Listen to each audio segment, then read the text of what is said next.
আলোর আমন্ত্রণ ইউটিউব চ্যানেলে বন্ধুদের স্বাগত। বন্ধুরা, তোমরা যারা দীর্ঘ কয়েক বছর আগে যুবশ্রী প্রকল্পের নাম নথিভুক্ত করেছিলে কিন্তু এখনও তোমরা প্রতি মাসে বেকার ভাতার ১,৫০০ টাকা করে সরকারি অনুদান পাচ্ছ না, তোমাদের জানাচ্ছি পশ্চিমবঙ্গ শ্রম দপ্তর নতুন বেশ কয়েক হাজার যুবক যুবতীদের নামের একটি তালিকা প্রকাশ করেছে।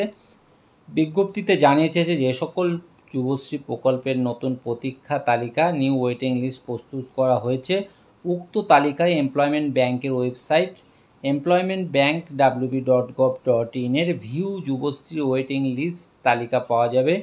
যে সকল কর্মপ্রার্থীগণ এই তালিকার অন্তর্ভুক্ত রয়েছেন তাদের আগামী 22/5/2025 থেকে 21/6/2025 তারিখের মধ্যে আবেদনপত্র এমপ্লয়মেন্ট ব্যাংকের যে ওয়েবসাইট সাবমিট অ্যানেক্সার 1 লিঙ্কে অনলাইনের মাধ্যমে প্রিন্ট আউট নিতে হবে। উক্ত অ্যানেক্সার 1 প্রিন্ট আউটের সঙ্গে অ্যানেক্সার 2 এবং সেই সঙ্গে ব্যাংকের পাসবই এবং অন্যান্য প্রয়োজনীয় নথিপত্রগুলি হলো Aadhaar card, voter card, ration card সহ অবশ্যই 2/6/2025 থেকে 11/6/2025 তারিখের মধ্যে সংশ্লিষ্ট এমপ্লয়মেন্ট এক্সচেঞ্জ অফিসের ভ্যালিডেশনের জন্য জমা করতে হবে। প্রিয় বন্ধুদের বলবো, নিচে ডেসক্রিপশনে যে নতুন যে যুবশ্রী প্রকল্পের লিস্টের তালিকা যেটি দেখবে তার লিঙ্কটি আমি দিয়ে রাখবো। এক্ষেত্রে কিন্তু তোমরা যে পিডিএফটি ডাউনলোড হবে এখানে Ctrl+F মেরে তোমাদের ইবি নাম্বারটি বসিয়ে সার্চ অপশানে ক্লিক করলে তোমাদের যদি নাম থেকে থাকে এটা তোমরা দেখে নিতে পারবে। এখন থেকে কিন্তু যাদের এই লিস্টের নাম রয়েছে তোমরা প্রতি মাসে মাসে করে কিন্তু ১,৫০০ টাকা সরকারি অনুদান পাবে এবং এটি ৪৫ বছর বয়স পর্যন্ত কিন্তু এই অনুদান তোমাদের কিন্তু চালু থাকবে।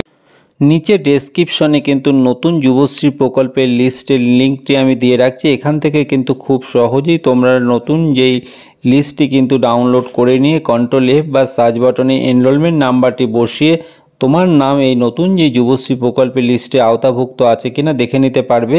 যদি তোমার নাম এই যুবশ্রী প্রকল্পের লিস্টে থেকে থাকে তাহলে প্রথমেই কিন্তু তোমাকে অনলাইনের মাধ্যমে অ্যানেক্সার 1 ফর্মটি ফিল আপ করতে হবে।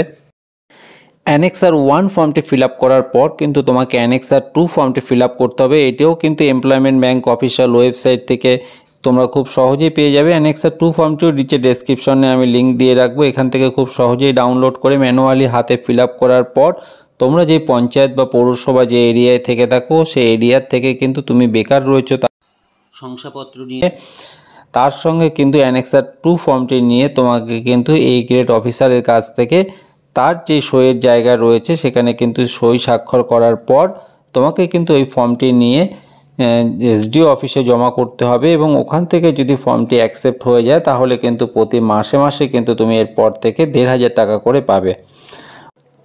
নতুন যে বিজ্ঞপ্তি প্রকাশ হয়েছে এখানে কিন্তু শ্রম দপ্তর থেকে পরিষ্কারভাবে জানানো হচ্ছে অ্যানেক্সার 1 এবং অ্যানেক্সার 2 ফর্ম দুটি কিন্তু সঠিকভাবে ফিল আপ করার পর কিন্তু প্রতি মাসে মাসে কিন্তু তুমি তারপর থেকে ১,৫০০ টাকা করে সরকারি অনুদান পাবে এবং প্রতি 6 মাস অন্তর কিন্তু তোমাকে অ্যানেক্সার 1 এবং অ্যানেক্সার 2 মতো কিন্তু অ্যানেক্সার 3 ফর্মটি ফিল আপ করতে হবে।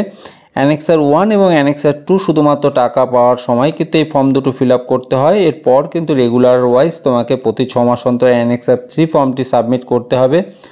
বন্ধুদের বলবো এর পরের ভিডিওতে আমি অ্যানেক্সার 1 ফর্মটি কিভাবে ফিল আপ করে তোমাদের আমি একটি ভিডিও আকারে দেখিয়ে দেবো। আর বন্ধু, ফর্ম ফিল আপের ক্ষেত্রে বা তোমাদের যদি কোনো রকম কোয়ারিজ থাকে তবে অবশ্যই তোমরা নিচে কমেন্ট বক্সে আমাকে প্রশ্ন করে জানাতে পারো।